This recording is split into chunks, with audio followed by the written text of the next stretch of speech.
اردو ہے میرا نام، میں خسرو کی پہیلی، میں میر کی ہمراز ہوں، غالب کی سہیلی۔ دکن کے ولی نے مجھے گودی میں کھلایا، سودا کے قصیدوں نے میرا حسن بڑھایا۔ ہے میر کی عظمت کہ مجھے چلنا سکھایا، میں داغ کے آنگن میں کھلی بن کے چمیلی۔ اردو ہے میرا نام، میں خسرو کی پہیلی۔ غالب نے بلندی کا سفر مجھ کو سکھایا، حالی نے مروت کا سبق یاد دلایا۔ اقبال نے آئینہ حق مجھ کو دکھایا، مومن نے سجائی میرے خوابوں کی حویلی۔ اردو ہے میرا نام، میں خسرو کی پہیلی۔ اردو دنیا کی تیسری بڑی زبان، جس میں گفتگو کی شیرینی پر قسمیں کھائی جاتی ہیں۔ پاکستان کے طول و عرض میں خیبر سے لے کر کراچی تک یا خنجراب سے لے کر گوادر تک آپ جس طرف رخ کریں، اردو اپنی خوبصورتی کے ساتھ ہر طرف پاکستانیوں کو ایک قومیت کے رشتے میں جوڑتی نظر آئے گی۔ اردو لشکری زبان ہے، یہ بات اکثر سننے میں آتی ہے، بلکہ اسے ایک نظریے کے طور پر بھی پیش کیا جاتا ہے کہ مغلوں کے دور میں مختلف زبانیں بولنے والے سپاہیوں کے میل جول سے ایک زبان وجود میں آ گئی، جسے اردو کا نام دیا گیا، اور اس کی وجہ یہ بتائی جاتی ہے کہ اردو ترکی زبان کا لفظ ہے جس کے معنی ہیں لشکر یا فوجی چھاؤنی۔ یہ بات تو درست ہے، لیکن اس سے یہ کہاں ثابت ہوتا ہے کہ یہ لشکری زبان ہے؟ اس لیے کہ اردو ترکی زبان کا لفظ ہے اور وہاں لشکر کے معنوں میں استعمال ہوتا ہے، اور اب بھی فوجی کیمپ کے لیے وہ اردو کا لفظ استعمال کرتے ہیں۔ تو لوگ یہ سمجھے کہ جیسے ایک لشکر میں مختلف قسم کے لوگ ہوتے ہیں، کچھ افغان ہوں گے، کچھ اس میں ہندوستان کے لوگ ہوں گے، کچھ ترک کے ہوں گے، یہ مل کر انہوں نے ایک زبان بنا لی، لیکن ایسا ہوتا نہیں ہے۔ ایسے زبان بنانے کے بہت سے تجربے کیے، بعض بادشاہوں نے بھی، بعض ماہرین لسانیات نے بھی، لیکن یہ کوئی کیمسٹری کا فارمولہ نہیں ہے کہ اس میں کچھ چیزیں ڈال کر آپ نئی چیز بنا لیں۔ یہ بالکل غلط کانسیپٹ ہے کہ یہ لشکر کی زبان ہے اور اس کے مختلف ملنے سے یہ بنی ہے۔ اردو کو لشکری زبان اس لیے کہا جاتا ہے کہ جیسے انہوں نے ناطق لکھنوی صاحب نے کہا تھا کہ پوچھنا تاریخ سے پیدائش اردو کا حال، کم سنوں سے ہے بزرگوں کی ولادت کا سوال۔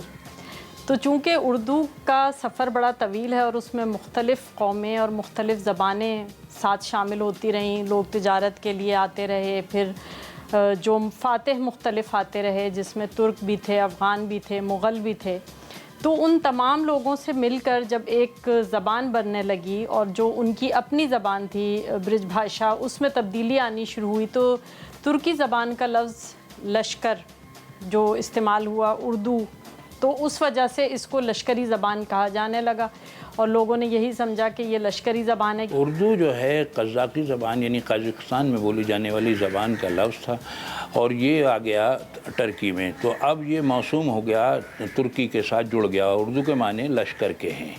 اچھا، اس سے یہ ایک بدگمانی شروع ہو گئی کہ جیسے اردو کوئی لشکری زبان ہو۔ شاہ جہاں کے زمانے میں جب یہ زبان بولی جاتی تھی تو اس میں مختلف الفاظ فارسی کے، ترکی کے، ہندی کے، عربی کے شامل ہوئے، تو اس زبان کو جو ہے اردو معلیٰ کی زبان کہا گیا۔ اردو معلیٰ یعنی وہ شاہی لشکر، اردو معلیٰ کا مطلب تھا شاہی لشکر، تو شاہی لشکر کی زبان، وہ بعد میں زبان ختم کر کے اردو معلیٰ چلتا رہا کچھ دن تک، اس کے بعد معلیٰ بھی محلہ بن گیا اور اردو ہی رہ گئی صرف۔ تو یہ ہے اس کی کہانی۔ اردو کا جائزہ لیا جائے تو بر صغیر پاک و ہند کے مختلف علاقوں اور زبانوں کے اثرات اس پر نظر آتے ہیں۔ ہر علاقے کے لوگ اردو میں اپنی زبان اور محاورے کا رنگ پاتے ہیں، اسی لیے کئی خطے اردو کی جائے پیدائش ہونے کے دعوے دار ہیں۔ کوئی کہتا ہے کہ اردو سندھ میں پیدا ہوئی، کسی کا خیال ہے کہ اردو کی جائے پیدائش دکن ہے، کسی نے خیال ظاہر کیا ہے کہ اردو دہلی میں بنی ہے، کوئی کہتا ہے کہ اردو ملتان میں بنی ہے، کسی نے کہا کہ اردو پنجابی سے نکلی ہے، کسی کا نظریہ ہے کہ اردو برج بھاشا سے نکلی ہے، کوئی کہتا ہے اردو کھڑی بولی کا ترقی یافتہ روپ ہے۔ دیکھیے اردو کا اصل وطن تو کوئی ایک نہیں ہے، اس کی وجہ یہ ہے کہ اس کے لیے تو پھر کافی پیچھے جانا پڑے گا کہ سن 2000 قبل مسیح میں 2000 BC میں سینٹرل ایشیا سے آریائی ہندوستان کی طرف آئے، اس کے بعد پھر 1000 BC میں آئے، تو ان کو جو ہے old Aryans and new Aryans کہا جاتا ہے، جو 1000 کے فاصلے سے یہاں آئے۔ جب یہ افغانستان کی سرحد تک پہنچے تو ان کے 2 قبیلے ہو گئے، ایک جو ہے وہ داہنی طرف چلا گیا جو یورپ کا راستہ ہے، اور ایک جو ہے درہ خیبر سے ہو کر ہندوستان میں آ گیا۔ تو جو ادھر چلا گیا اس کو انڈو یورپین کہا جاتا ہے، اور جو ہندوستان میں رہ گیا وہ انڈو ایرین کہلاتا ہے۔ تو اس لحاظ سے یہ انڈو ایرین زبان سے اردو نکلی ہے۔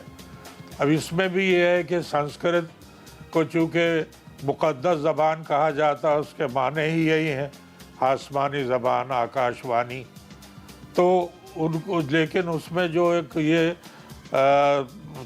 طبقے واری نظام جو تھا، ذات پات کا نظام، تو اس میں جو سب سے کمتر تھے وہ شودر تھے۔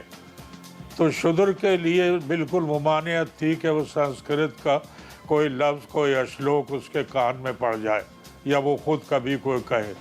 لیکن یہ بات ہم سب آج بھی جانتے ہیں کہ اگر ہمیں اپنے ملازم سے بات کرنی ہوگی تو چاہے ٹوٹی پھوٹی زبان بولیں، کچھ تو بولیں گے نا۔ ہم جو ہے وہ ٹھیک ہے، رکشہ والے سے ہم یہ نہیں کہتے کہ آپ صدر جائیے گا، لیکن ہم یہ کہتے ہیں بھائی جائے گا صدر۔ تو بات یہ کہ اس طرح وہ سنسکرت والوں نے جب ٹوٹی پھوٹی زبان میں بولنا شروع کیا تو اس سے پراکرت پیدا ہوئی، اور پراکرت کے معنی ہے خودرو زبان، جو خود بخود پیدا ہو جائے۔ تو اب ظاہر ہے کہ عوام کی زبان زیادہ پھیلتی ہے، یعنی جو درباری، سرکاری یا سپہ سالار یا برہمن کتنے ہوں گے تعداد میں، لیکن زیادہ تعداد میں عوام الناس تھے، تو اس لیے یہ بولی جو تھی یہ مختلف جگہوں پر ہوتی گئی۔ اردو کے نظریات جب سامنے آئے تو اس میں یہ باتیں سامنے آئیں کہ اردو سندھ سے نکلی ہے۔ 711-12 عیسوی کے اندر جب محمد قاسم آئے تھے یہاں پر تو ایک مخلوط سماج بنا تھا، اس ذیل کے اندر عربی کا جو چلن ہوا یہاں تو ایک زبان بننا شروع ہوئی، اسے اردو کہہ دیا انہوں نے۔ یہ بات کہی سید سلیمان ندوی نے۔ پھر اگلی بات جو کہی حافظ محمود شیرانی نے کہ اردو پنجاب سے نکلی ہے۔ پھر ایک نظریہ یہ ہوا کہ اردو دکن سے نکلی ہے۔ جب دکن کا معاملہ آیا تو اس میں یہ تھا کہ بھائی یہاں سب سے زیادہ مخطوطات یہاں سے دریافت ہوئے ہیں، اردو کی قدامت یہاں پر مسلم ہے، تو اس سے نصیر الدین ہاشمی نے یہ نظریہ اخذ کیا۔ اردو ہریانی سے نکلی ہے۔ ہریانی سے یہ نکلی ہے، یہ کس کا خیال تھا؟ مسعود حسین خان کا، جو علی گڑھ یونیورسٹی کے وائس چانسلر بھی رہے ہیں اور ماہر لسانیات تھے۔ تو ان کا خیال جو ہے یہ ہریانی سے نکلی ہے، زیادہ قریب کا ہے، کیونکہ سب سے پرانی لغت جو ہے اردو کا وہ ہے غرائب اللغات، میر عبد الواسع حاسوی کا، جو 1740 کے قریب جو ہے چھپا۔ جیسے حافظ محمود شیرانی صاحب نے کہا ہے کہ پنجاب میں اردو کی پیدائش سمجھ لیجئے، اسی طرح جو ہیں سید سلیمان ندوی صاحب وہ سندھ کو اردو کا کہتے ہیں کہ یہاں سے اس کی جنم بھومی سمجھنی چاہیے، اور اسی طرح دکن کو بھی کہا جاتا ہے کہ اردو زبان وہاں سے پیدا ہوئی اور مزید اس نے آگے کا سفر طے کیا۔ لیکن ہمارا ذاتی خیال یہ ہے کہ یہ فیصلہ کرنا بہت مشکل ہے کہ اس کا اصل جائے پیدائش کہاں ہے، کیونکہ مختلف جگہ پہ انسان پھیلا ہوا ہے اور وہ وہاں پہ گفتگو کر رہا ہے، تو یہ مشکل ہے کہ آپ یہ فیصلہ کر لیں کہ یہ زبان صرف یہاں بولی جا رہی تھی اور دوسری جگہ نہیں بولی جا رہی تھی۔